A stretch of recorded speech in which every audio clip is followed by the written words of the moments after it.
দোষ হলো শাশুড়ি। বাড়িতে জামাই আসে, নিজে হাতে খাবারের প্লেট ফল ফুট দিয়ে সাজায়, সাজিয়ে তার 14 বছর 16 বছরের যুবতী মেয়েটাকে বলে, জামা এই খাবারের প্লেটটা তোর দুলে ভাইকে দিয়ে আয়। শিয়ালের কাছে মুরগি বানাচ্ছে। শালি যখন খাবারের প্লেট নিয়ে আসছে, দুলে ভাই তখন বলে, এই পাগলি, আমি কি এই খাবার জন্য আসি? আমি আসছি তো দেখার জন্য। শালি তো সেই খুশি, তখন বলছে, রেডি থাকিস, বিকেলে বগুড়া নিউ মার্কেটে নিয়ে যাবো। তো যাবি? তখন বলে, দুলে ভাই আপনি রাজি থাকলে আপনার হাত ধরে জাহান্নামে যাইতেও রাজি। কথা কোন ঠিক কিনা? এরকম সমাজে আছে না নাই? তখন বিকেল বেলা দুলে ভাই বড় আপার স্বামী এইটা ভেবে মাঝখানে ভ্যানিটি ব্যাগ দিয়ে ফাঁকা রাখছে, ভদ্রতা বজায় রেখে। কিন্তু দুলে ভাই হেব্বি শিয়ানা, রাস্তাঘাটের যে অবস্থা, এমন কায়দায় ব্রেক করেছে, এক ব্রেকে শালি ফাঁকা জায়গা পূরণ করেছে। কথা কোন ঠিক কিনা? মা বোন যারা আছেন, মা, দুইটা পুরুষ হইতে সাবধান, একটা দেবর আর একটা দুলে ভাই। এরা হলো মৃত্যু তুল্য। হাদিস শরীফের ভিতরে বলছে, এরা হলো মৃত্যু তুল্য, বিষাক্ত সাপের চাইতে ভয়ঙ্কর। কথা কয় না কা? কথা কন ঠিক কিনা? শাশুড়ি হলো মায়ের মতো। জামাইয়ের কাছে যাবে, কাছে বসবে, গল্প করবে, বাবা জামাই তুমি কেমন আছো, ব্যবসা বাণিজ্য কেমন চলতেছে, দিনকাল কেমন যায়, আমার মেয়েটা কেমন আছে, আমার নাতনি আমার নাতি কেমন আছে, বাবা শরীরের যত্ন নিও, তোমার চেহারা খারাপ হয়ে যাচ্ছে। মায়ের মতো শাশুড়ি জামাইয়ের খবর নেবে, কোনো গুণে নেই। দেখাও জায়েজ, কথা বলাও জায়েজ। মায়ের মতো যে শাশুড়িকে বিয়ে করা জায়েজ, কথা হয় না? তাহলে শাশুড়ি কাছে বসে থেকে গল্প করলে কোনো সমস্যা আছে? জামাইকে দেখা শাশুড়ির জন্য বৈধ, কথা কয় না কে?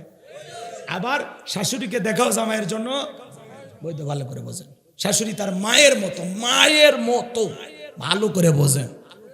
কিন্তু শালি কার মতো? এরা মান ইজ্জত খাবে। এই ধরনের যুবকেরাই স্লোগান দেয়, সাবানের সাথে হুইল ফিরি, আছে না? বিয়ে করলে শালি ফিরি, নাউজুবিল্লাহ, আস্তাগফিরুল্লাহ। তোমার মায়ের পেটের বোনটা যেমন, তোমার বইয়ের বোনটাও ঠিক তোমার কাছে তেমন। কথা বোঝে না? এটাও হারাম। তবে বউ যদি মরে যায় তাহলে আবার জায়েজ। তাই বলে মাইরে ফেলে দিস না। দেশের আইন কিন্তু খুব কঠিন, পরীক্ষা নিরীক্ষার মাধ্যমে আবার ধরা পড়ে যাবি কেমনে গলার ঠাসি মারছিস, বাঁচার কোনো উপায় নাই। কথা কন, রাগ করছেন? দুনিয়াতে এমনও ঘটনা ঘটে, দুইটা বাচ্চা একটা সন্তান রেখে বোন মারা যায়, আর এক বোনের সন্তানকে লালন পালন করার জন্য বাধ্য হয়ে দুলে ভাইকে বিয়ে করে। এটা জায়েজ, নিঃসন্দেহে জায়েজ, কোনো সমস্যা নেই। কিন্তু বোঝা লাগবে, আপনার এই বিষয়টা বোঝা লাগবে যে বিয়ের আগে ভালো করে বোঝেন, আপনার স্ত্রীকে আপনি বিবাহ করার পরে আপনার যে শালী, এর সাথে আপনি সাক্ষাৎ করবেন না। ওই 3, 4, 5 বছর বয়স হলে ভিন্ন কথা। যখন থেকে যার উপরে পর্দা ফরজ, তখন থেকে সাক্ষাৎ করা নিষেধ। কথা কয় না কে? এটা মাথায় রাখা লাগবে। আবার অনেক দুলে ভাই সেই খারাপ, বাড়ির যাবার এইটা নিয়ে ঝগড়া করে। বউকে বলে, তোর বাপের বাড়ির যাওয়ার জন্য আমাকে একদিনও বলবি না, তোর বোনের এত অহংকার, আমি দুলে ভাই বাড়িতে যাই, দুইটা মন খুলে গল্প করে না। এরকম দুলে ভাই যুদ্ধে এটা করা লাগবে। একটা দিয়ে তোর হয়নি না, কথা কন না কে? রাগ করছেন? শালি যখন খাবারের প্লেট নিয়ে আসছে, দুলে ভাই তখন বলে, এই পাগলি, আমি কি এই খাবার জন্য আসি? আমি আসছি তো দেখার জন্য। শালি তো সেই খুশি, তখন বলছে, রেডি থাকিস, বিকেলে বগুড়া নিউ মার্কেটে নিয়ে যাবো। তো যাবি? তখন বলে, দুলে ভাই আপনি রাজি থাকলে আপনার হাত ধরে জাহান্নামে যাইতেও রাজি। কথা কোন ঠিক কিনা? এরকম সমাজে আছে না নাই? তখন বিকেল বেলা দুলে ভাই বড় আপার স্বামী এইটা ভেবে মাঝখানে ভ্যানিটি ব্যাগ দিয়ে ফাঁকা রাখছে, ভদ্রতা বজায় রেখে। কিন্তু দুলে ভাই হেব্বি শিয়ানা, রাস্তাঘাটের যে অবস্থা, এমন কায়দায় ব্রেক করেছে, এক ব্রেকে শালি ফাঁকা জায়গা পূরণ করেছে। কথা কোন ঠিক কিনা? এই জন্য মা বোনদেরকে অনুরোধের ভাষায় বলবো, মা খবরদার, খবরদার, খবরদার, দুলা ভাইয়ের সাথে দেবরের সাথে মেশা যাবে, মেশা যাবে। এই দুইটা পুরুষ হইতে মা বোনেরা সাবধান। মা বোনদেরকে বলে যায়, মা আপনাদের আমল কম দাম বেশি, 4টা আমলে 8টা জান্নাতের দরজা খোলা। 1 নাম্বার হলো নামাজ, 2 নাম্বার রোজা, 3 নাম্বার ফরজ পর্দা, 4 নাম্বার স্বামীর খেদমত। কিন্তু মা বোনের নামাজ পড়ে না, রোজা ধরলে ছাড়ে না, না খায়া থাকার বেলায় মা বোনেরা শক্ত, কারণ মাঝে মাঝে ঝগড়া হলে 3 দিন খায় না। যদি ডাক দেন বল্টুর মাও আসো, কয় খামো না, তুমি খাও, আছে না? না খায়া থাকার মা বোনেরা শক্ত, এই জন্য রোজা ছাড়ে না। কোন মাসে কোন নফল রোজা ওইটা মা বোনেরা রাখে। কথা বলে ঠিক ঠিক না? ভালো করে বোঝেন। রোজা ধরলে মা বোনেরা ছাড়ে না, কিন্তু পর্দা করতে চায় না। জানালার পর্দা ঠিক আছে, দরজার পর্দা ঠিক আছে, এমনকি বাথরুমের সামনে পর্দা দেওয়া থাকে নিজের শরীরে। আমার ভাইয়েরা সামনের দিকে যায়। আজকে তামাম পৃথিবীতে ইসলাম আলাদের বিরুদ্ধে গভীর ষড়যন্ত্র চলতেছে। এই দুনিয়ার জমিনের মুসলমানদেরকে নিয়ে গভীর ষড়যন্ত্র চলতেছে বাজান গো আমার। এজন্য ইসলামের অবস্থা সব সময় ভালো থাকে না। বিশ্বনবী ডেকে বলে হযরতে বেলালকে, ডেকে বলেন বেলাল, এখন ইসলামের অবস্থা ভালো না, কালেমা পড়ে আপাতত প্রকাশ করা যাবে না। হযরতে বেলাল ডেকে বলেন, নবী গো, আমার জীবনের কোনো দাম নাই। আমি আমার মনিব ওমাইয়াকে বলেছিলাম উটতুম্বা ছাগল পেশাব পায়খানা করে দেয়, এই ঘরে থাকতে আমার বড় কষ্ট হয়, আমার জন্য আলাদা একটা ঘরের ব্যবস্থা করে দেন। আমার মনিব ওমাইয়া ডেকে বলে, বেলাল রে, উটতুম্বা ছাগলের দাম আমার কাছে আছে, কিন্তু তোর মতো কালো হাবশি বেলালের দাম আমার কাছে নাই। জোরে কর নাউজুবিল্লাহ। নবী গো, আপনি শুধু আমাকে দোয়া করেন মৃত্যু পর্যন্ত যেন কালেমার পথে টিকে থাকতে পারি। এই কথা বলে হযরতে বেলাল চলে গেলেন। পরের দিন সকালবেলা হয়ে গেল, সূর্য উদয় হয়ে গেছে, বেলাটা অনেক হয়ে গেছে। হযরত বেলাল দরজা খোলে না। অন্যান্য চাকর বাকর যারা আছে ওরা নালিশ নিয়ে চলে গেল। ডেকে বলে, আমাদের মনিব ওমাইয়া এখন পর্যন্ত বেলাল দরজা খোলে নাই, উটদুম্বা ছাগলের পেশাব পায়খানা পরিষ্কার করে নাই, তাই নাকি? বলে হ্যাঁ। এইবার দরজা দেখ, বেলাল দরজা খোল। হযরতে বেলাল দরজা খোলে না, জোরে করে ধাক্কা মারছে, দরজা খুইলে গেছে। এইবার উমাইয়া তাকায় দেখে যেই রাত্রিতে হযরতে বেলাল কালেমা পড়ে মুসলমান হয়েছে, ওই রাত্রিতে একটা উটদুম্বা ছাগলের কাছে কোনো পেশাব পায়খানা নাই। জোরে বলেন আল্লাহু আকবার। এইবার উমাইয়া ডেকে বলে, এ চাকরের দল, বেলালের বিরুদ্ধে মিথ্যা অভিযোগ দাও। তোমরা যখন ঘুমাচ্ছিলে বেলাল তখন ময়লা আবর্জনা পরিষ্কার করেছে, তাকায় দেখো না একটা উটদুম্বা ছাগলের কাছে কোনো পেশাব পায়খানা নাই, যাও নিজেদের কাজে যাও। এই কথা বলে ওদেরকে দাঁড়িয়ে দিয়া 1 পা 2 পা করে বেলালের কাছে গেলেন। হযরতে বেলাল দেয়ালের সাথে পিঠটা ঢাকাইয়া মাথাটা নিচু করে জিহ্বা নাড়ায় জিকির করে কার? এইবার বেলালের কাছে যায় হালকা করে ধাক্কা মারছে, যখন বেলালের জবান দিয়া কালেমার আওয়াজ বের হয়েছে তখন বলেন আল্লাহু আকবার।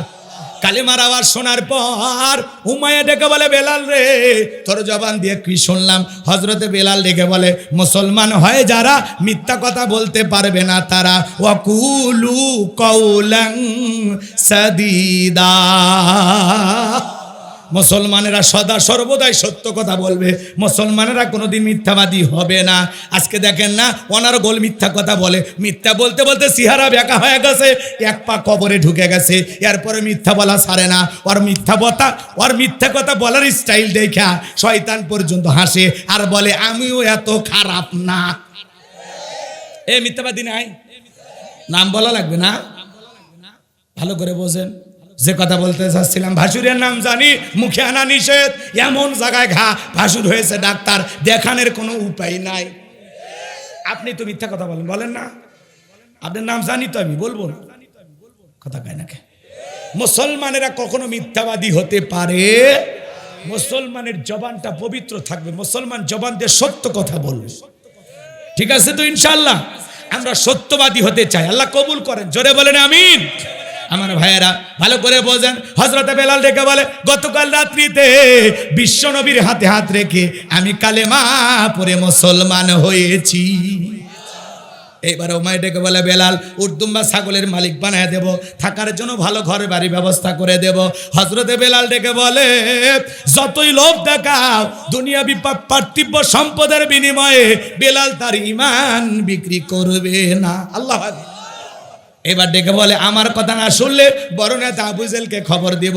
হযরতে বেলাল ডেকে বলে, কোন বড় নেতা ছোট নেতা এখন কাউকে কোনার টাইম নাই, আমি দুনিয়ার কোন আবু জেলকে ভয় করি না, আমি ভয় করি আমার আল্লাহকে।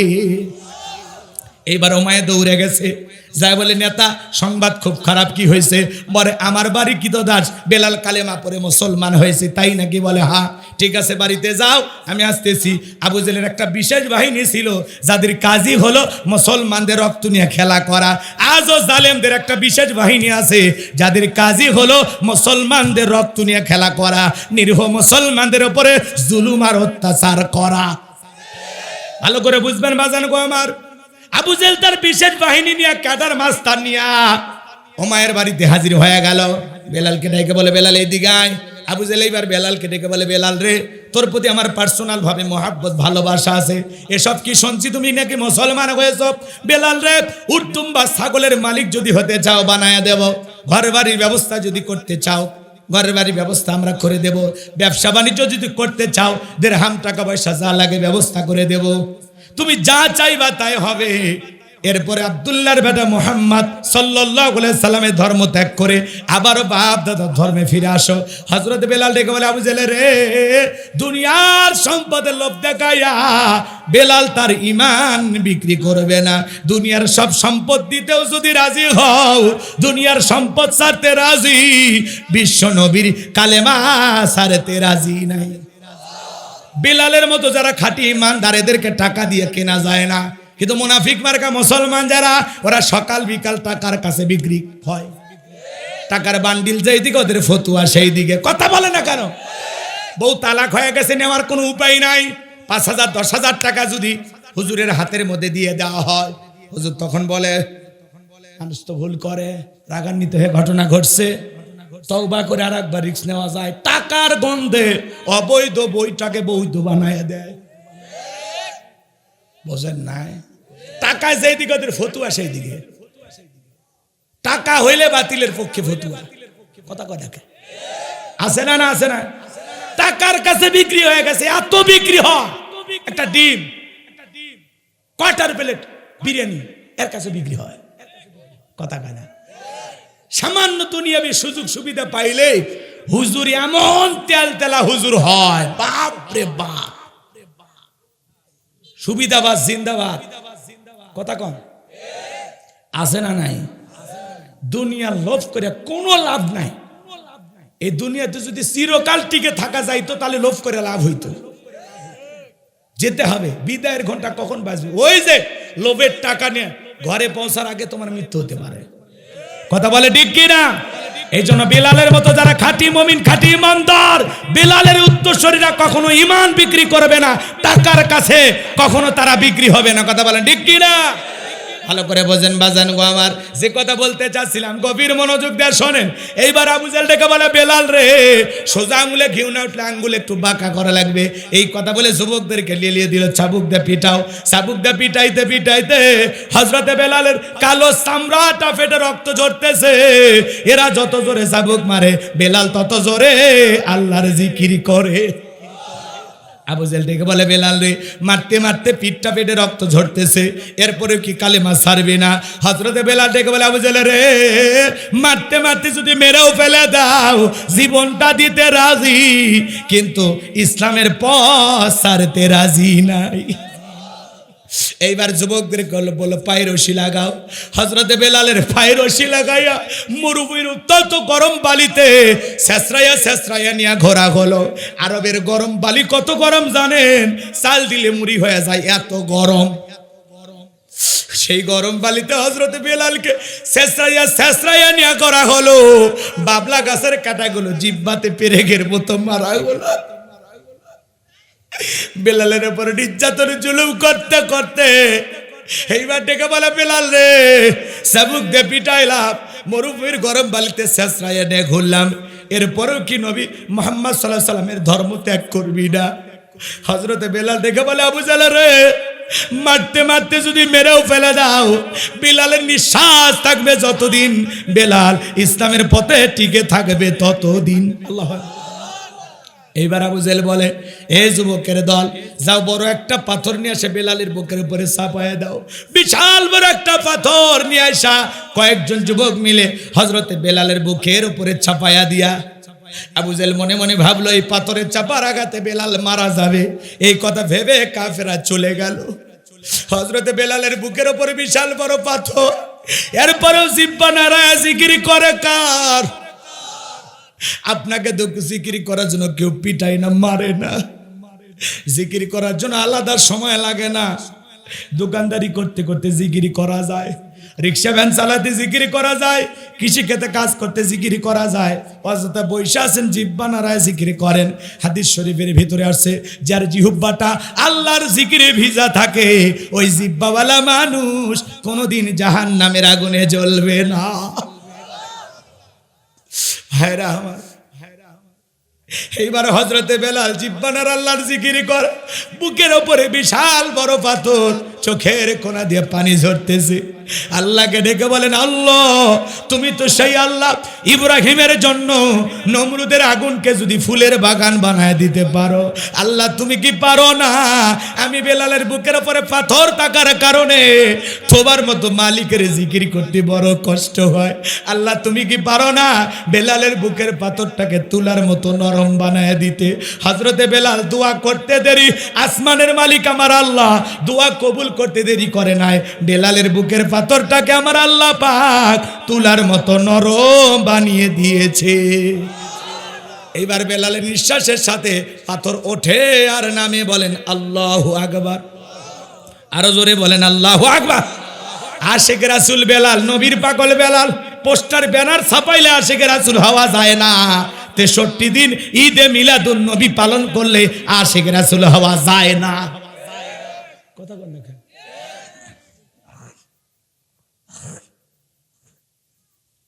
আশিক রাসূল বেলাল, নবীর পাগল বেলাল। নবীজি যখন মক্কা নগরীতে পথ চলে, হযরত বেলাল একবার ডানে যায় একবার বামে যায়। আমার নবী ডেকে বলে, বেলাল রে বুঝি না, একবার ডানে যাও একবার বামে যাও। হযরত বেলাল ডেকে বলে, নবী গো আপনি কালেমার দাওয়াত দেন, ইসলামের প্রচার প্রসার করেন, ওই কাফিররা গুলো আপনার শত্রু, আপনাকে টার্গেট করে যদি তীর নিক্ষেপ করে, ওই তীরটা যেন সর্বপ্রথম আমি বেলালের বুকের ভিতরে ঢোকে। আমি বেলাল মারা গেলে ইসলামের ক্ষতি হবে না, আপনি নবী মারা গেলে ইসলামের মাথা উঁচু করে সামনের দিকে দাঁড়াতে পারবে না। আবার ডান দিকে যায়, ওরা যদি ডান থেকে তীর নিক্ষেপ করে, নবী গো সর্বপ্রথম যেন আমি বেলালের বুকের ভিতরে ঢোকে। নিজের জীবনের বিনিময়ে রসুলকে আগলায় রাখতেন হযরত বেলাল। বলেন আল্লাহু আকবার। সেই বেলালের উপর নির্যাতন জুলুমের কথা নবীজির কান পর্যন্ত যখন চলে গেল, আমার নবী তখন ডেকে বলে, ওয়াক্কর আমার বেলালের কষ্টের কথা আমার আর সহ্য হয় না, যাও তুমি আমার বেলালের জন্য একটা কিছু করো। হযরত ওয়াক্কর কয়েক গুণ দাম বেশি দিয়া গোলামীর জীবন থেকে, দাসত্বের জীবন থেকে, উমায়ের কাছ থেকে হযরত বেলালকে আজাদ করলেন, মুক্ত করলেন। বলেন আল্লাহু আকবার। একদিকে সাহাবায়ে কিরামদের উপর নির্যাতন জুলুম, অন্যদিকে সন্তান হারানোর ব্যথা। নবীজির মনটা ভীষণ খারাপ, চোখের কোনায় পানি। কথা বোঝেন নাই মনে হয়। নবীর যখন মন খারাপ, নবীকে সান্ত্বনা দেওয়ার দায়িত্ব কার?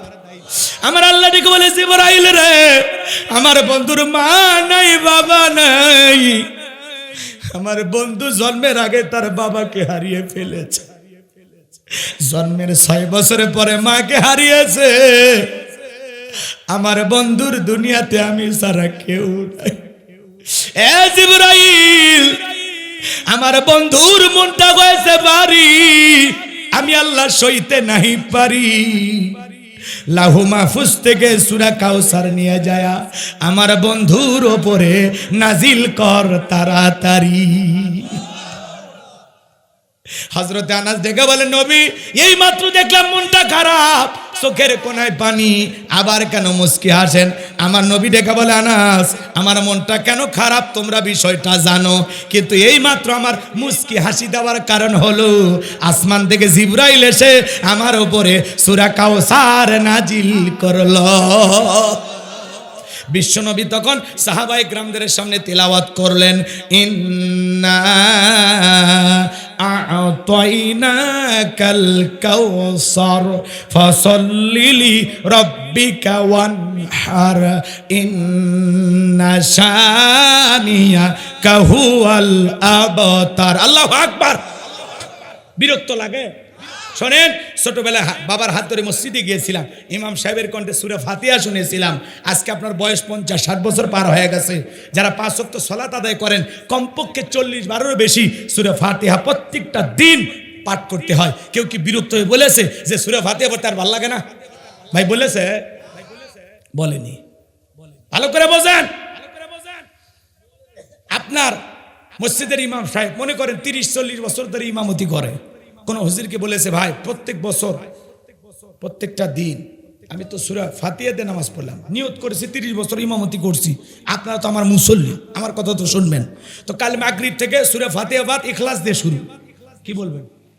হুজুর যদি প্রথম রাকাতে পড়ে কুল হুয়াল্লাহু আহাদ, পিছনে কি বলবেন? আল্লাহু আকবার। হুজুর আগে সূরা ফাতিহা পড়েন, এরপরে অন্য সূরা ধরেন। আর যে হুজুর সূরা ফাতিহা ছাড়া নামাজ পড়াতে চায়, বিনা বেতনে চাকরি করলেও তার পিছনে নামাজ পড়বো, কারণ সূরা ফাতিহা ছাড়া কোনো সালাত হবে? তাহলে কোরআন এমন একটি কিতাব, উম্মতে মুহাম্মাদের জন্য জীবন্ত মুজিজা। কিয়ামত পর্যন্ত এই কোরআনের আকর্ষণ মুসলমানদের কাছে কমবে না। সুবহানাল্লাহ বলেন। এই কোরআন যত পড়বেন আকর্ষণ তত বাড়বে। যার কণ্ঠ যত ভালো, তার কণ্ঠ দিয়া কোরআন শুনতে তত বেশি মধুর লাগে। কথা বলে ঠিক কি না? কিন্তু যারা তিলাওয়াত করতে পারে না, উল্টা পাল্টা তিলাওয়াত করে, আলহামদুলিল্লাহি রাব্বিল আলামিন আর রহমানির রহিম, আসলে আলাম তারা কাইফা ফাআলা, তিলাওয়াত সহি শুদ্ধ না, সুন্দর না, আছে না? তিলাওয়াতের দিক দিয়ে বিশ্ব চ্যাম্পিয়ন হলো মহিলারা। এরা যদি তিলাওয়াত শুরু করে আলিফ লাম মিম যালিকাল কিতাবুলা রাই, আছে না? নাই। এই কোরআন তিলাওয়াতকারী ব্যক্তির পক্ষে সুপারিশ করবে, এই কোরআন তিলাওয়াতকারী ব্যক্তির উপরে লানত দেবে। কথা কয় না, কথা কয় না।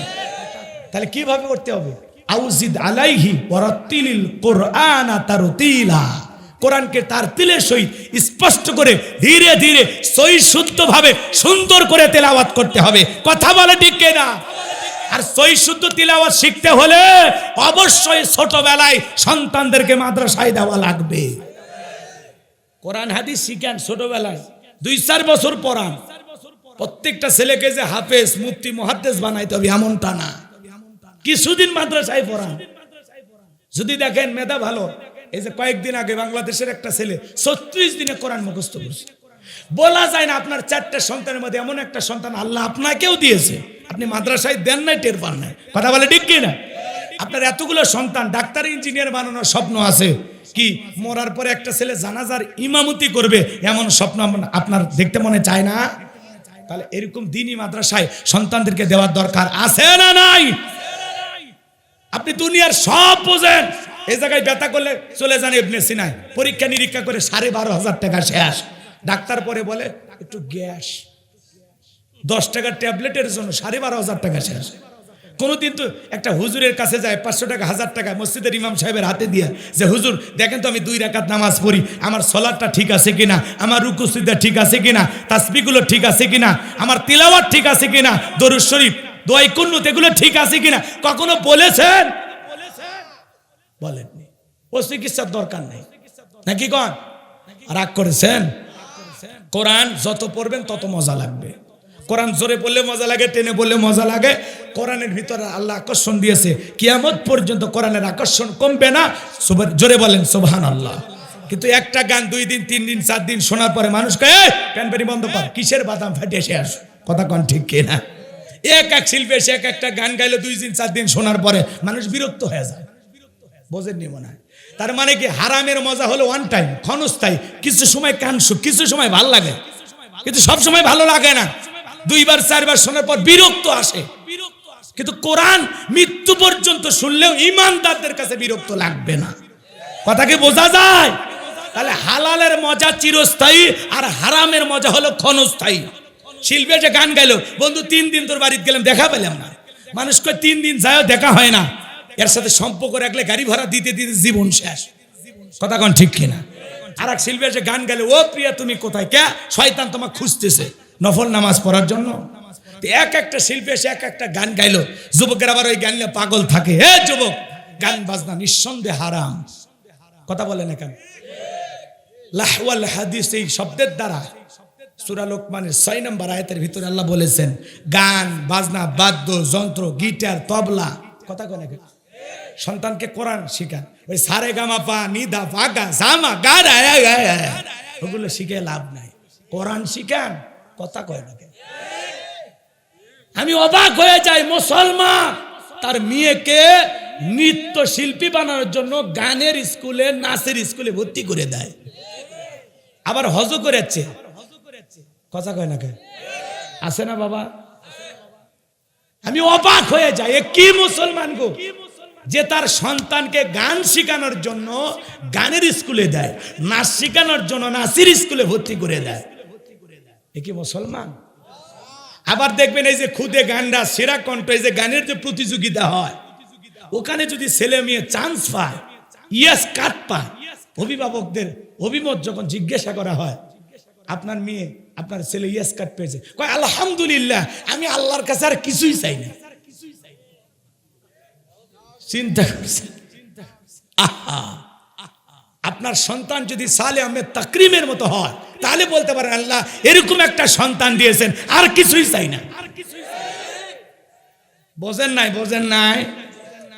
হাফিজ জাকারিয়ার মতো একটা সন্তান চান, নাজমুস সাকিবের মতো একটা সন্তান চান, যে সন্তানগুলো বিশ্ব জয় করে, পুরো পৃথিবীর কাছে বাংলাদেশের পতাকাকে, বাংলাদেশের সম্মান মর্যাদাকে উঁচু করে তুলবে।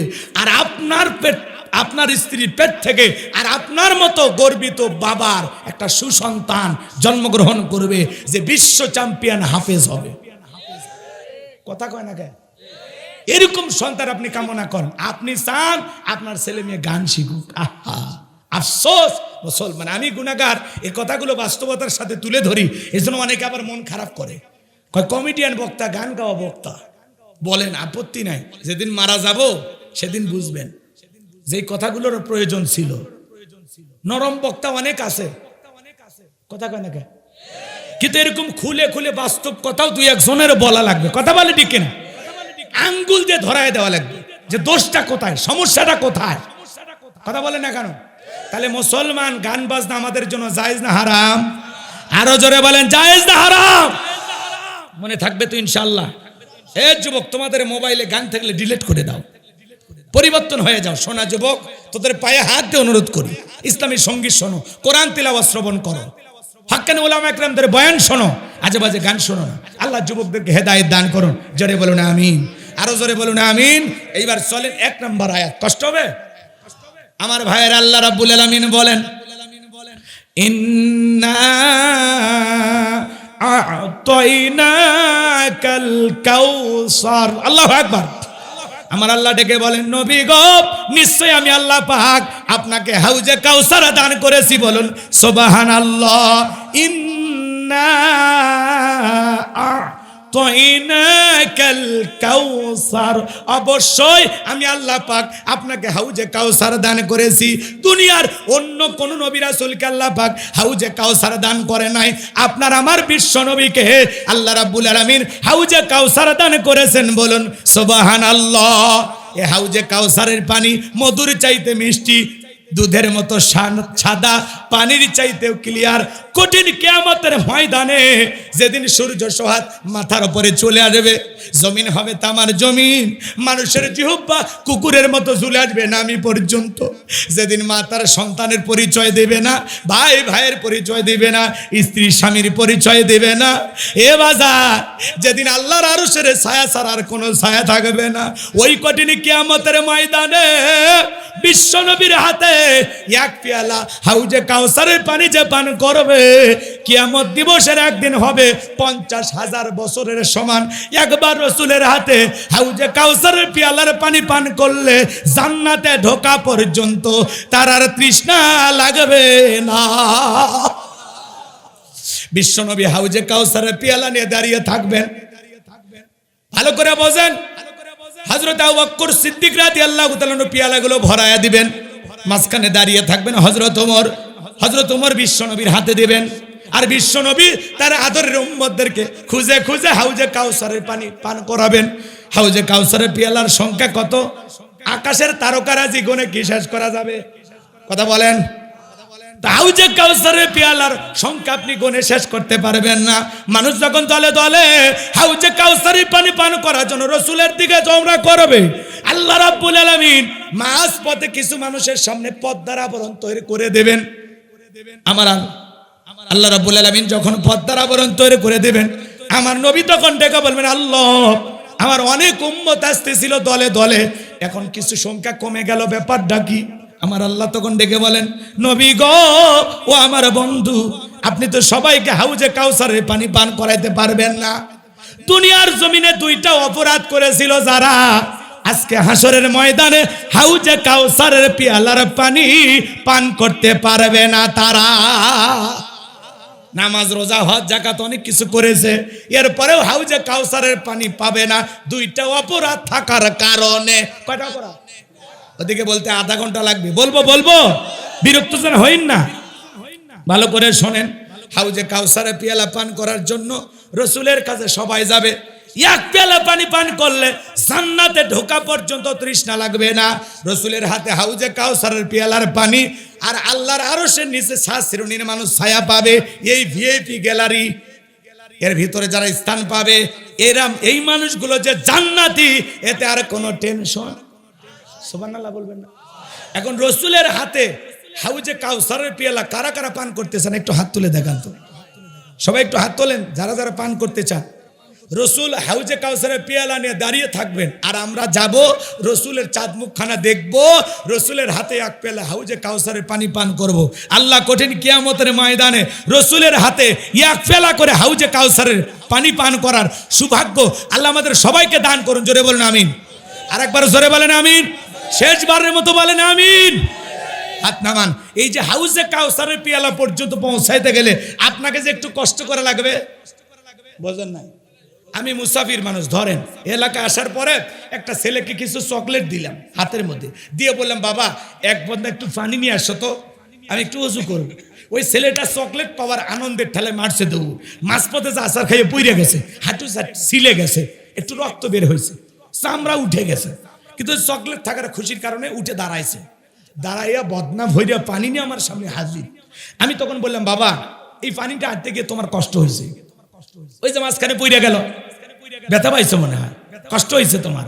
ওই চকলেট থাকার খুশির ঠেলায় ওই ছেলে তখন বলতেছে, আমি এরকম কত পড়ে যাই, আমার কিছুই হয় না। কথা কয় না। তো কঠিন কিয়ামতের ময়দানে রসুলের হাতে এক পেয়ালা হাউজে কাউসারের পানি পান করলে কিয়ামত দিবসের যে বিশাল লম্বা সময়, এই যে কঠিন একটা দিন, আপনার কাছে কঠিন মনে হবে না, আল্লাহ সহজ করে দেবে। শোনেন, এই এদিকে খেয়াল করেন, রসুলের হাতে পিয়ালা নিয়ে থাকবেন, এই পর্যন্ত আপনাকে পৌঁছাইতে হলে আপনাকে যে একটু কষ্ট করা লাগবে। কথা কয় না? যে ঠান্ডা পানি দিয়ে উজু বানায়া নামাজ পড়া কি যে কষ্ট। আপনি হয়তো বা নতুন মুসল্লি, ওয়াজ শুনে ভাল লাগছে, আপনি মসজিদে ঢুকছেন, আগে যারা পুরাতন মুসল্লি এরা আবার বলে, বাপ রে বাপ, উত্তর পাড়ার বাদশা আবার কোন দিন নামাজ ধরলো, দেখি তোর নামাজ কয়দিন থাকে, আছে না? আচ্ছা, একটা মানুষ নতুন মসজিদে ঢুকছে, নামাজ পড়তে গেছে, ওর সাথে কি এরকম আচরণ করা ঠিক? কি বলতে হবে? ভাই তুমি মসজিদে আসছো, আলহামদুলিল্লাহ, আমরা খুশি। এই যে মসজিদে ঢুকছো, মৃত্যু পর্যন্ত আল্লাহ যেন তোমাকে সিজদা দেওয়ার তৌফিক দান করেন, ওর জন্য হেদায়েতের দোয়া করেন, ওরে নিয়ে ঠাট্টা বিদ্রুপ করেন, দেখি তোর নামাজ কয়দিন। ও মানে মসজিদের দারোয়ান, কথা কন, সমালোচনা করে। যুবক একটু দাঁড়িয়ে রাখছে, বউয়ের সাথে ঘুরতে গেছে, মানুষ ওর বউকে দেখে বলে, ভাবি আসসালামু আলাইকুম, সাথে চাচার খবর কি? বউ বাড়িতে এসে রাগান্বিত হয়ে বলে, তোমার সাথে বাহিরে যাওয়া যাবে না, আমার এটাকে ভাবি আর তোমার এটাকে চাচা। যুবক বয়সে দাঁড়িয়ে রাখার কারণে তোমার বউ তোমাকে সহ্য করে না, পাড়া প্রতিবেশীও টিটকারি মারে। যে বউ রসুলের সুন্নাত দাড়ি ভালোবাসে না, সে আবার তোমারে কি ভালোবাসবে? এই কথা বল না কে? যে বউ রসুলের সুন্নাত দাড়িকে অপছন্দ করে, সে বউ কোনোদিন প্রিয় তমা হতে পারবে না। ওই বউ আপনাকে রাইকেও বাইরে যাবে, আর চরিত্রে গন্ডগোল। কথা কন না কেন? কোন নেককার বিবি কোন স্বামীকে দাড়ি রাখার ব্যাপারে বাজে মন্তব্য করতে পারে না। কথা কন না কেন? যুবক, তুমি কি মনে করছো বিয়ের আগে দাড়ি রাখছো বউ পাবা না? দাঁড়িয়ে লাগে বউ বেশি হয়। আমার ভাইরা যে কথা বলতে চাচ্ছিলাম, গভীর মনোযোগ দিয়ে কথাগুলো শুনবেন বাজার। আমি গুনাহগার, আপনাদের উদ্দেশ্যে যে কথা বলতে চাচ্ছিলাম, মন খারাপ করবেন না। হাউজে কাউসারের পেয়ালার পানি পান করতে গেলে কাজ করতে হবে দুইটি। জোরে বলেন কয়টি? দুইটি কাজ। আল্লাহ রাব্বুল আলামিন সেইটা 2 নাম্বার আয়াতে জানায় দিলেন। সবাই একটু পড়েন আমার সাথে, ফাসাল্লিলি রাব্বিকা ওয়ানহার, ফাসাল্লিলি রাব্বিকা ওয়ানহার। 1 নাম্বার হলো রবের উদ্দেশ্যে সালাত আদায় করা। ফাসাল্লিলি রাব্বিকা, রবের উদ্দেশ্যে সালাত। নামাজ হবে একমাত্র কার জন্য? কুলিন্না সালাতি ওয়া নুসুকি ওয়া মাহইয়ায়া ওয়া মামাতি লিল্লাহি রাব্বিল আলামিন। নবীজি আপনি বলুন, আমার নামাজ, আমার কুরবানি, আমার জীবন, আমার মরণ লিল্লাহি রাব্বিল আলামিন, আসমান জমিনের প্রতিপালকের জন্য। তাহলে মুমিন জীবনের ইবাদত হবে একমাত্র কার জন্য? ফাসাল্লিলি রাব্বিকা, রবের উদ্দেশ্যে সালাত। সালাত আদায় করতে হবে একমাত্র আল্লাহর নৈকট্য লাভের আশায়, আল্লাহকে রাজি খুশি করার আশায়। কি ভাই বিরক্ত হচ্ছেন আপনারা? নামাজের কথা শুনলে কেন জানি তিরিং বিরিং শুরু করছেন। বলবো না না? এদিক খেয়াল করেন, যদি একজন মানুষ নামাজ পড়ে আজকের মাহফিল কবুল হবে। যারা ওঠা বসা করতেছেন দয়া করে একটু পরিবেশটা ঠিক রাখেন।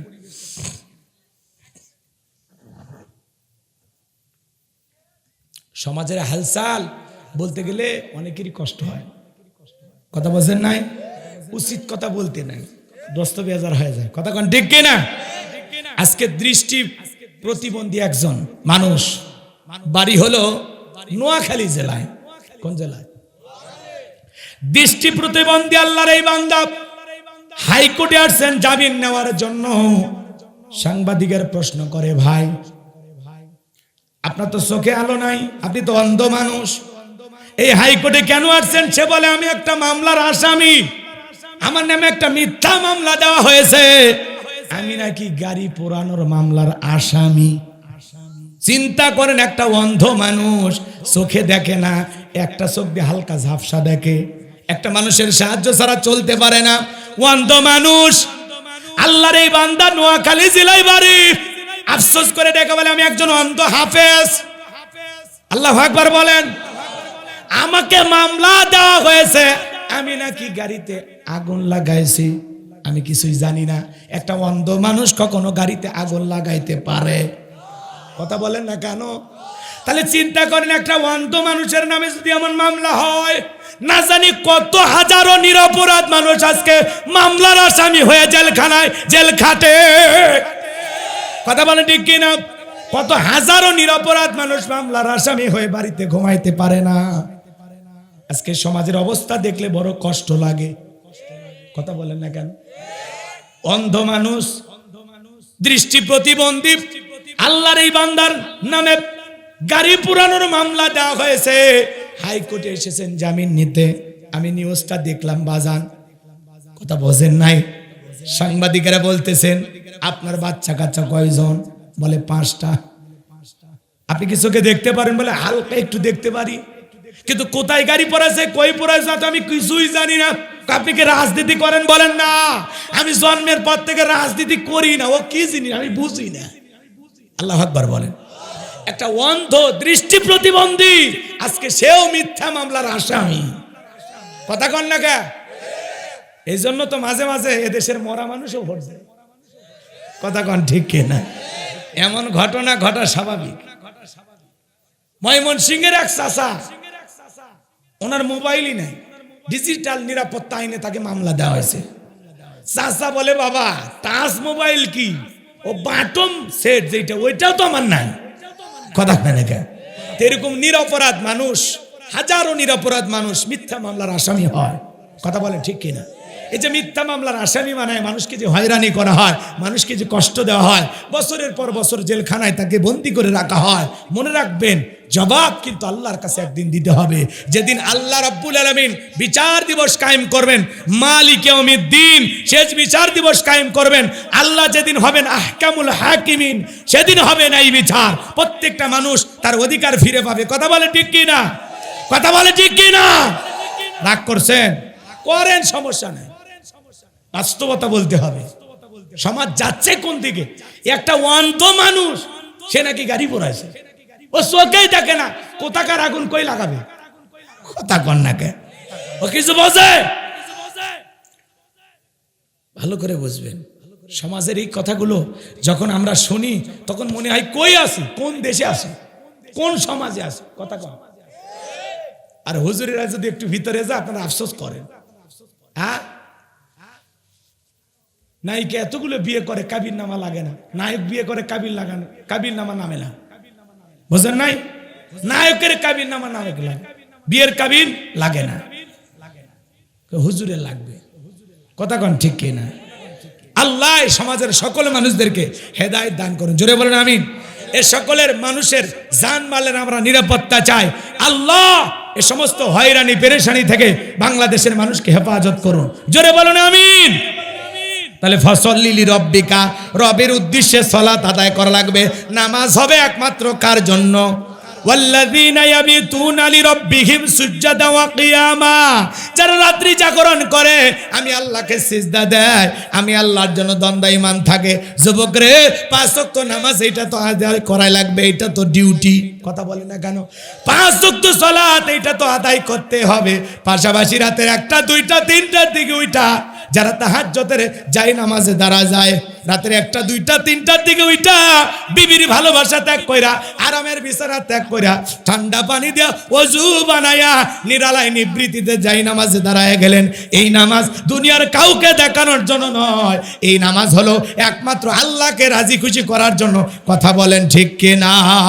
কদ আফলাহাল মুমিনুন আল্লাযীনা হুম ফি সালাতিহিম খাশিউন। আমার আল্লাহ বলেন অবশ্যই মুমিনরা সফল যারা নিজেদের সালাত বিনয়ের সহিত নম্রতার সহিত আল্লাহর ভয় নিয়ে আদায় করে। যুবক রে, সারা রাত ইমো মেসেঞ্জারে কথা বললাম, ফজরের আজান হয় যখন ঘুমাইতে যাও তখন যুবক রে, এই ঘুম ভাঙলে সকাল, না ভাঙলে পরকাল। যুবক রে, তোমার অন্তরে কি একটু আল্লাহর ভয় লাগে না? আজান হয় তোমার কি অন্তরে একটু কাঁপে না? যুবক রে, কেন তুমি মসজিদে যাও না? কেন আল্লাহকে সিজদা দাও না? যুবক রে, নামাজ পড়ে দেখো, জীবনে একটা আলাদা শান্তি পাইবা। আজকের মাহফিল থেকে সকলের প্রতি আমার অনুরোধ, আজ থেকে 5 ওয়াক্ত সালাত মসজিদে গিয়ে কারা কারা আদায় করবেন 2 হাত তুলে আল্লাহকে একবার দেখান। আল্লাহ আমাদের সবাইকে 5 ওয়াক্ত নামাজি বানায় দেন, জোরে বলেন আমিন। হাত নামান। ফসল্লি লিরাব্বিকা, রবের উদ্দেশ্যে সালাত আদায় করব। ওয়ানহার মানে কুরবানি করা। কুরবানি করা মানে খালি গরু ছাগল জবাই করা না, নিজের আমিত্বকে কুরবানি করা, অহংকারকে কুরবানি করা, নিজের ভিতরে থাকা পশুসুলভ আচরণকে কুরবানি করা, সময়কে কুরবানি করা, অর্থকে কুরবানি করা। বলছেন ভালো করে বলছেন। ওয়ানহার মানে কুরবানি করা। আমাদের সমাজে আমরা এমন গরু কুরবানি করি, 7 জন ভাগে কেনে, 4 জন দড়ি ধরে টানে, পেছন থেকে 3 জন ঠেলে, যেই গরুর উপরে বয়স্ক ভাতা ওয়াজিব। কথা কয়, কুরবানির স্থান পর্যন্ত হেঁটে যাওয়ার শক্তি নাই, আছে না? তখন বলতে হুজুর জবাই করে দেন। হুজুর বলে এমন গরু জবাই করলে তো হবে না। বলে হুজুর, ওপরে হাড় দেখা গেলে ভিতরে গোস্ত আছে, আছে না নাই? বাজান গো, এমন গাবি জবাই করলে হবে না। তাসুরুন নাযিরিন, চমৎকার একটা গাবি জবাই করতে হবে, আকর্ষণীয়, হুষ্টপুষ্ট, মোটা, তাজা, সুন্দর। কথা বলে, আপনি কয় লাখ টাকা দিয়ে কুরবানি দিলেন, আল্লাহ ওইটা দেখে না। আল্লাহ দেখে বান্দার অন্তরে তাকওয়া। ওয়ালাকিন ইয়ানালুহু তাকওয়া মিনকুম। আল্লাহু আকবার বলেন। আপনি 2 লাখ টাকা দিলেন না 5 লাখ টাকা দিয়ে কুরবানি দিলেন, আল্লাহ ওইটা দেখেন। আপনি যদি 10,000 টাকার একটা ছাগলও দেন, নিয়ত সহি, টাকা হালাল, আপনি নামাজি হয়ে কুরবানি দিচ্ছেন, আপনার ওই ছাগলের রক্ত জমিনে পড়ার আগেই আরশের মালিক আল্লাহর কাছে কবুল হয়ে যাবে। আল্লাহ কবুল করেন, জোরে বলেন আমিন। তাহলে আমরা কুরবানি করব কাকে খুশি করার জন্য? আল্লাহকে রাজি খুশি করার জন্য। আল্লাহ তৌফিক দান করুন, জোরে বলুন আমিন। অনেকে আবার বলে কুরবানি না দিলে ছেলে মেয়ে কার দিক তাকায় থাকবে, অতএব কিস্তি তুলে হলেও কুরবানি দেব। কয় কুরবানি না দিলে নতুন জামাই বাড়িতে গোস্ত কেমনে পাঠাবো, অতএব সুদের উপর টাকা নিয়ে হলেও দেব। ভাই, এদের কুরবানি হবে? কথা বলেন হবে? আবার অনেকে হাজি মানুষ বেনামাজির সাথে ভাগে কুরবানি দেয়, সুদখোর ঘুষখোরের সাথে ভাগে কুরবানি দেয়। জিজ্ঞাসা করলে, হাজি সাহেব আপনি এই সমস্ত ব্যক্তিদের সাথে কেন কুরবানি দিচ্ছেন? আপনি একাই দেন, একটা ছাগল দেন। কই বাড়িতে কেউ ছাগলের গোস্ত খায় না। কথা কয় না? যে গরুর গোস্ত খাওয়ার আশা হাজি মানুষ বেনামাজির সাথে ভাগে কুরবানি দেয়।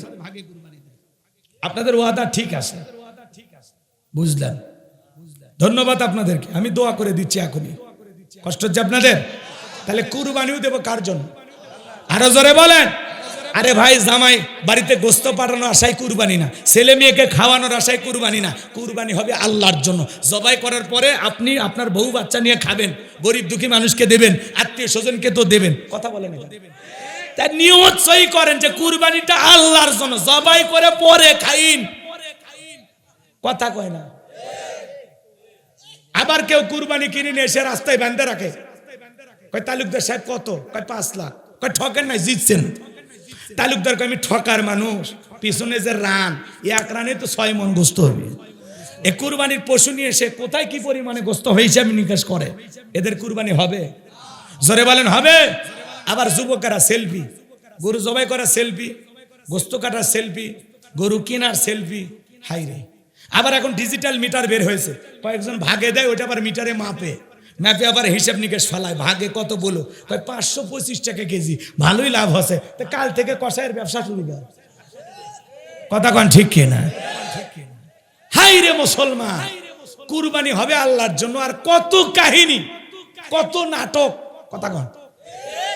আচ্ছা, কুরবানি পশু জবাই করার পরে আপনারাই তো খাবেন, নাকি আসমান থেকে বিকেলে ফেরেশতা আসে বস্তা নিয়ে, যে বগুড়ের মুসলমান বস্তাতে গোস্ত তোলো, আসমানে নিয়ে তোমরা ভুনে করে খাবো বলেছিল? আল্লাহ আমাদের হেদায়েত দান করুক। কুরবানি হবে কার জন্য? তাহলে আল্লাহ বলেন ফাসল্লি লিরাব্বিকা ওয়ানহার, রবের উদ্দেশ্যে সালাত আদায় করা লাগবে, রবের উদ্দেশ্যেই কুরবানি করা লাগবে। আল্লাহ পাক আমাদের করার তৌফিক দান করুন। জোরে বলুন আমিন। আমরা মুমিন জীবনে যা করব, কাকে খুশি করার জন্য? কাকে রাজি খুশি করার জন্য? কুরবানি মানে ত্যাগ করা, উৎসর্গ করা, বিলিয়ে দেওয়া। নিজে খাওয়ার নাম কুরবানি না। আপনার প্রতিবেশী 2 মাসে 1 কেজি গোস্ত কেনার সামর্থ্য নেই, বছরে একদিন 1 টুকরো কেনার সামর্থ্য নেই। আপনি ধনী, আজকে কুরবানি দিয়েছেন, কালকে ওইরকম আরেকটা গরু কেনার ক্ষমতা আছে, 10 কেজি কিনে নিয়ে আসার ক্ষমতা আছে। ও দুঃখী মানুষ, ওনার বাড়িতে গোস্ত পৌঁছায় না, 8টা-10টা সন্তান, দেন না 1-2 কেজি দেন, একটু পেট ভরে খাক। মানুষকে খাওয়ানোর মধ্যে আনন্দ খোঁজেন, মানুষকে দেওয়ার মধ্যে আনন্দ খোঁজেন। কথা বলেন না কেন? খালি ফ্রিজ বুক করেন না, ফ্রিজে গোস্ত রাখে আর বউক বলে 6 মাসে দেন, বাজারের কথা বলিস না, তো নাক ফাটে হেল দেবো। আছে না? নাই।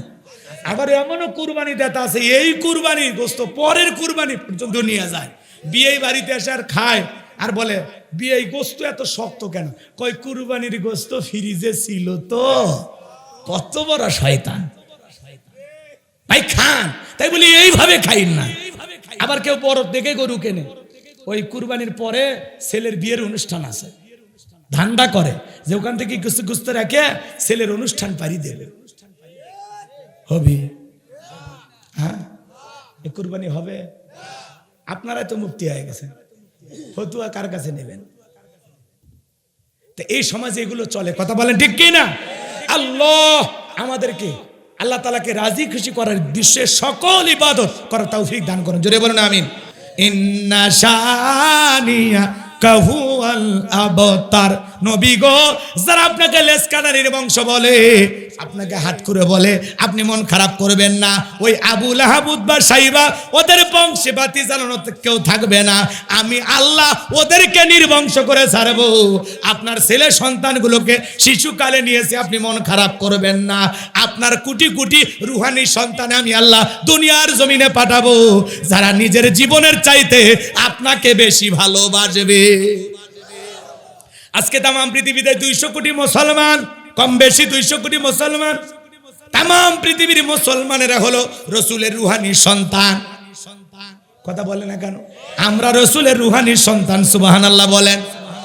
এই জন্য নবীকে নিয়ে যদি কেউ বাজে ভাষায় গালি দেয়, নবীকে অসম্মান করে, কুরুচিপূর্ণ মন্তব্য করে, ওকে ছেড়ে দেওয়া যাবে। আমরা রসুলের রুহানি সন্তান। আমরা জীবিত থাকা অবস্থায় বিশ্ব নবী বলেন আমাদের কলিজার টুকরা, সেই নবীকে গালি দেবে যারা, বাপ সারা জন্ম হয়েছে তারা। মানে আসল বাপ জন্ম দেয়নি, নকল বাপ জন্ম দিয়েছে, আর জন্মে ভেজাল। রসুলকে গালি দিয়েছিল মক্কা নগরীতে একজন ওলীদ বিন মুগিরা, নাম কি? এই ওলীদ বিন মুগীরা অকাত্য ভাষায় রসুলকে গালিগালাজ দিতেছেন।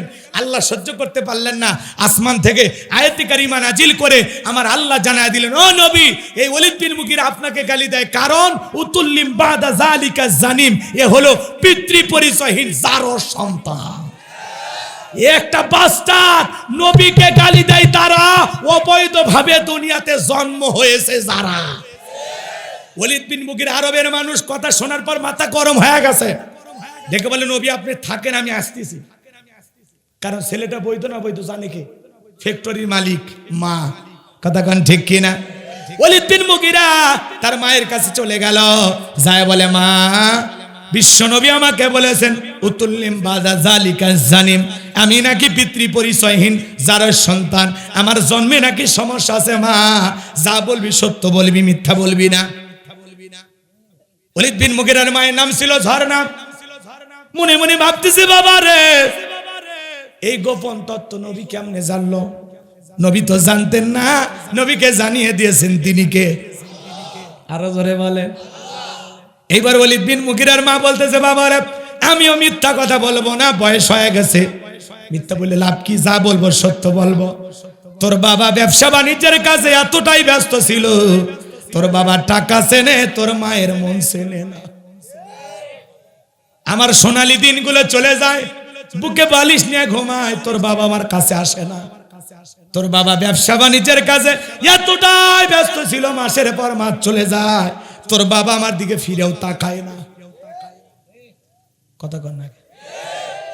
তখন ডেকে বলে, বাবা রে, আমি বাড়ির পাশে তাকায় দেখি তোর চাচা ঘুর ঘুর করতেছে। ভাই যখন বিদেশে থাকে, এলাকায় দেবরের আমদানি কমে না বাড়ে, ওরা সে স্লোগান দেয়, ভাইয়া তোমার বর, আমি যে দেবর ভেবে দেখো ভাবি, কার কত দাবি, ভাই গেছে মালয়েশিয়ায়, আমরা তো দেশে আসি, আছে না নাই? ওরা সুযোগ পাইলে ভাবির ঘরে ঢুকে বলে, ভাবি আপনার চেহারা দেখে মনে হয় না যে আপনার বিয়ে হয়েছে। কেরে বদমাইশ, বিয়ে না হলে ভাবি ডাকিস কা? ভাবি তখন ডেকে বলে, ডিজিটাল ভাবি, তুমি শুধু এ কথা বলো, তোমার ভাই তো বলে না। ওই ছেলে আবার চালাক, ইউটিউব দেখে দেখে টিপস শিখছে কিভাবে মহিলা পটানো যায়। কথা কেন?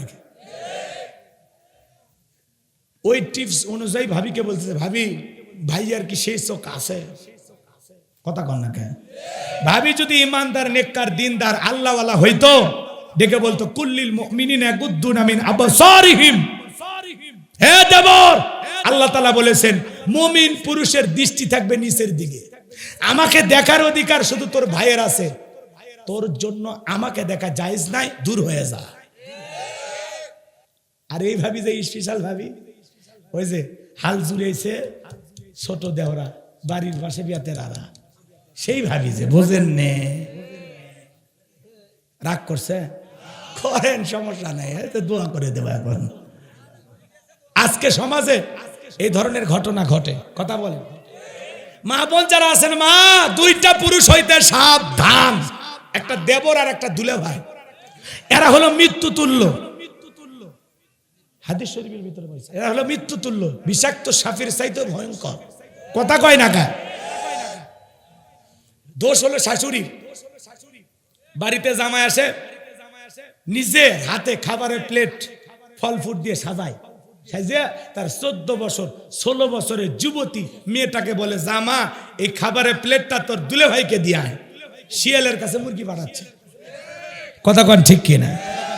শাশুড়ি হলো মায়ের মতো, জামাইয়ের কাছে যাবে, কাছে বসবে, গল্প করবে, বাবা জামাই তুমি কেমন আছো, ব্যবসা বাণিজ্য কেমন চলতেছে, দিনকাল কেমন যায়, আমার মেয়েটা কেমন আছে, আমার নাতনি আমার নাতি কেমন আছে, বাবা শরীরের যত্ন নিও, তোমার চেহারা খারাপ হয়ে যাচ্ছে।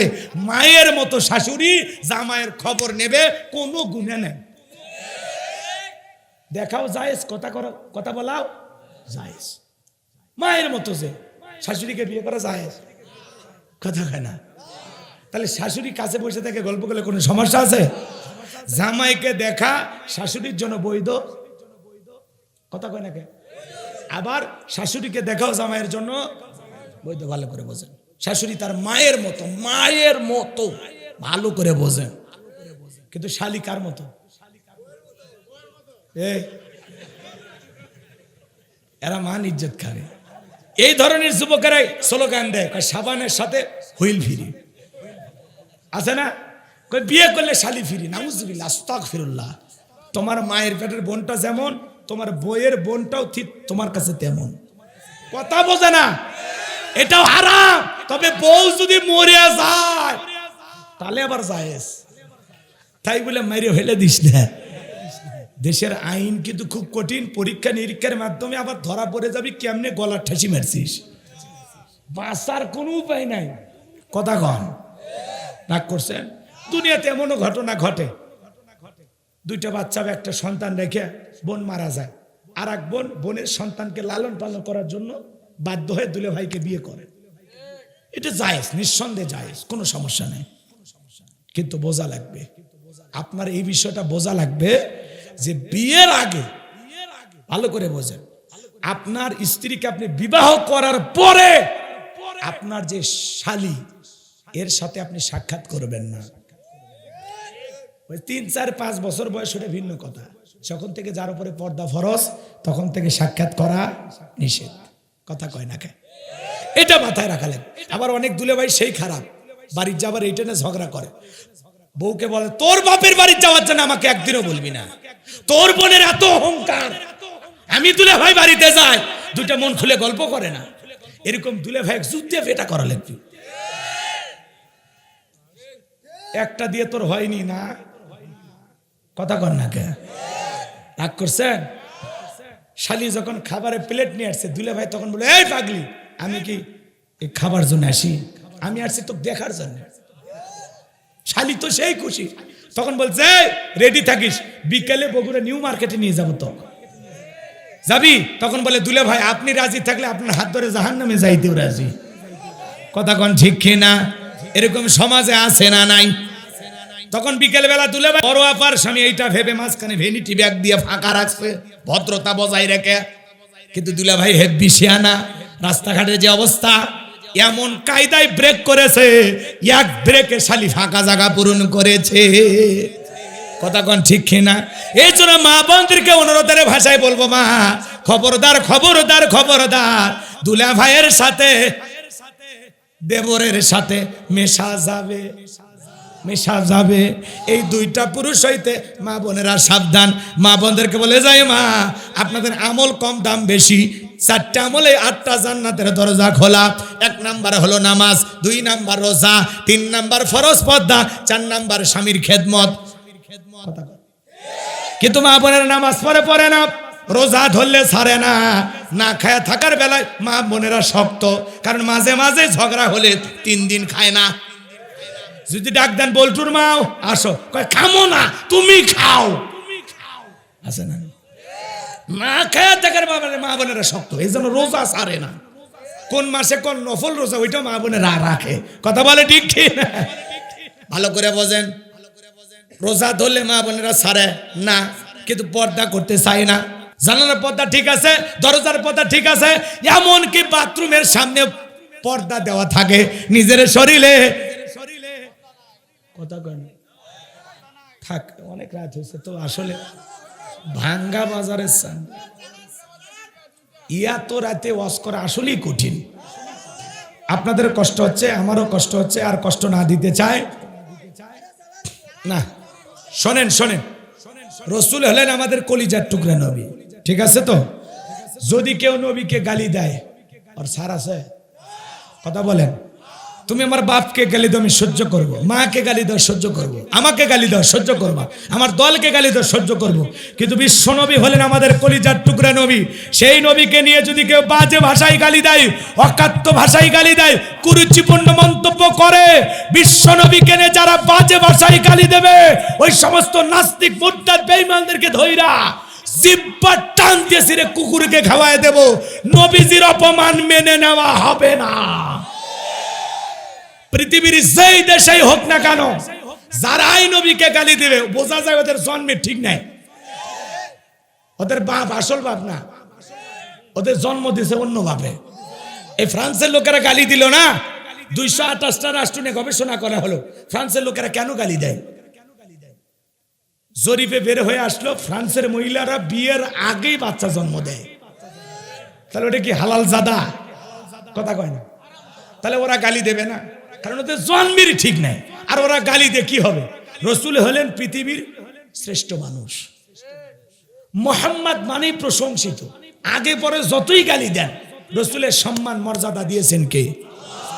রসুলের চাইতে সুন্দর মানুষ আল্লাহর জমিনে আর দ্বিতীয় কেউ আছে? পৃথিবীর সবচাইতে সুন্দর মানুষটির নাম মুহাম্মদ রাসূলুল্লাহ সাল্লাল্লাহু আলাইহি সাল্লাম। যেই নবীর চরিত্রের সার্টিফিকেট আল্লাহ দিয়ে বলেন ওয়া ইন্নাকা লাআলা খুলুকিন আযীম, নবী গো আপনি হলেন পুত পবিত্র মহান চরিত্রের অধিকারী। আযীম আরবিতে এমন একটি শব্দ যার গভীরতা মাপা যাবে না, বলেন আল্লাহু আকবার। সেই রসুলের প্রতি আমাদের অগাধ ভালোবাসা থাকবে তো ইনশাআল্লাহ। তাহলে নবীকে যদি কেউ গালি দেয়, আমার নবীকে যদি কেউ নারী লোভী বলে, সন্ত্রাস বলে, অকাত্য ভাষায় গালিগালাজ দেয়, কুরুচিপূর্ণ মন্তব্য করে, ডাকাত বলে গালি দেয়, ওই সমস্ত নাস্তিকদের বিরুদ্ধে নিজের রক্ত দিয়ে জীবন দিয়ে কারা কারা লড়তে রাজি, হাত তুলে দেখান। লিল্লাহি তাকবীর। আপনার নবীজির অপমানে যদি না কাঁদে তোমার মন, মুসলিম নয় তুমি মুনাফিক, নবীজির দুশমন। আমাদেরকে আল্লাহ পাক রসুল প্রেমিক হওয়ার তৌফিক দান করুন, আশিক রাসূল হিসাবে কবুল করুন।